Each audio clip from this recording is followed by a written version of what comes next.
भी नहीं किया। कल भैया और भाभी को घर से निकालने की बात हो रही थी ना, और तुमने क्या किया? चुपचाप खड़ी वहां सुन रही थी। सीरियसली तुम्हें जो भी प्रॉब्लम थी ना तान्या, एड्रेस की तरफ से बात करके सॉर्ट करके खत्म करो ना।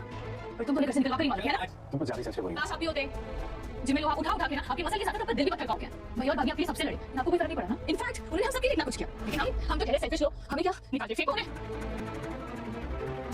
तुम दोनों नहीं, तुम लोग तुम्हें बाहर निकल। मुश्किल टाइम में तुम्हें फैमिली के साथ खड़ा सिखाएंगे। नहीं, मैंने गलत के साथ खड़ा होना नहीं सिखाया। Thank God. सीरियल ये रिश्ता क्या कहलाता है के आने वाले एपिसोड होने वाले हैं ज़बरदस्त सनसनीखेज। जी हाँ दोस्तों, आने वाले एपिसोड में आप देखेंगे कि कियारा होती है बहुत गुस्से हुए और खरी खरी बातें सुनाती है तान्या को और कहती है कि वहाँ पे भैया और भाभी को घर से निकालने की जो बातें हो रही थी और तुम चुपचाप वहाँ सुन रही थी। तुम्हारी तो उससे दुश्मनी है ना भाभी से, वो निकालने के लिए तुम तो खुश हो रही थी, तुम्हें तो कोई मौका चाहिए और मैं ये नहीं सह सकती और तुम लोग सच का साथ नहीं दे रहे और मुझे सच सिखाया गया है लेकिन मैं सच का ही साथ दूंगी, झूठ का नहीं है।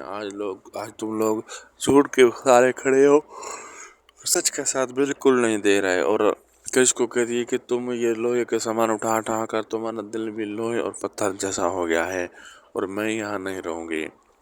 और कियारा सबको खरी खरी बातें सुनाती है। अब आगे देखना मज़ेदार होगा क्या क्या होने वाला है। वीडियो अच्छी लगी तो लाइक शेयर सब्सक्राइब करना ना भूलिएगा। मिलते हैं आपसे अगली एक ज़बरदस्त वीडियो में।